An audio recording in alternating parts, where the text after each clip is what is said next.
बहुत समय पहले ना चाइना में एक सम्राट हुआ करते थे। उनके पास कोई बेटा नहीं था।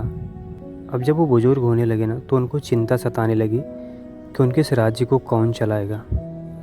अब वैसे इस राज्य को चलाने के लिए तो किसी को भी बोल सकते थे, बट वो चाहते थे कि उनका जो भी राजा हो ना वो पूरी तरह से ईमानदार हो, उसे सत्ता से कोई लोभ लालच ना हो, वो निस्वार्थ होकर इस राज्य को चलाए।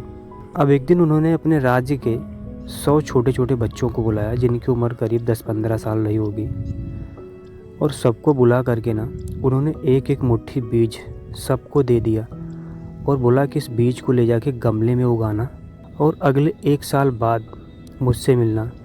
जिसके भी गमले में ना सबसे सुंदर फूल उगेगा वही इस राज्य का नया सम्राट होगा।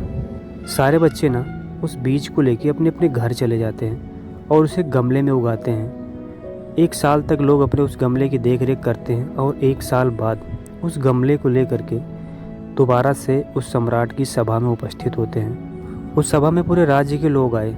सारे बच्चे अपने गमले के साथ एक कतार में खड़े हुए। सम्राट उठा और सभी गमले के फूलों को बहुत ही बारीकी से देख रहा था, मानो वो अपने सम्राट की तलाश में हो। एक एक करके वो सभी के गमले को देखता हुआ जा रहा था, पर सबसे लास्ट में उसे गमला ऐसा मिला ना जिसमें कोई फूल नहीं था, सिर्फ मिट्टी और पानी पड़ा था। राजा ने उस बच्चे को बड़े ही प्रेम से उठाया और अपने सिंहासन पर ले जाके बैठा दिया और लोगों से कहा कि लो, मिल गया हमारा होने वाला सम्राट। अब उस बच्चे के खाली गमले को देख कर ना भरी सभा में लोग चिल्लाने लगे। बोले, महाराज जी आप क्या कर रहे हैं? आपने कहा था कि जिस बच्चे के गमले में सबसे सुंदर फूल होगा वही इस राज्य का नया सम्राट होगा, उसके गमले में तो कोई फूल ही नहीं है। तब सम्राट ने कहा कि मैंने जो बीज दिया था ना उससे कोई फूल उग ही नहीं सकता। ये लोग फूल के चक्कर में खुद से और इस राज्य से बेईमानी किए हैं और इसलिए ये लोग इस राज्य के कभी सम्राट बन ही नहीं सकते।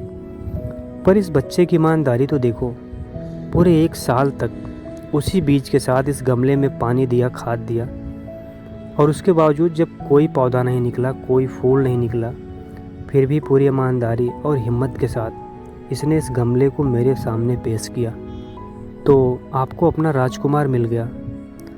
सम्राट की बातों को सुनकर पूरी सभा में लोग तालियां बजाने लगे और उस नन्हे सम्राट की लोग तारीफ़ करने लगे। सो दोस्तों, इस स्टोरी का लेसन सिर्फ इतना है ना कि ईमानदारी कोई बहुत बड़ी चीज़ नहीं है, पर कभी कभी ईमानदारी की वजह से आप ऐसी जगह पहुंच जाते हैं ना जहां पहुंचना आपके लिए किसी सपने से कम नहीं होता है। ज़िंदगी में खुद के प्रति और अपने लोगों के प्रति हमेशा ईमानदार बना रहे।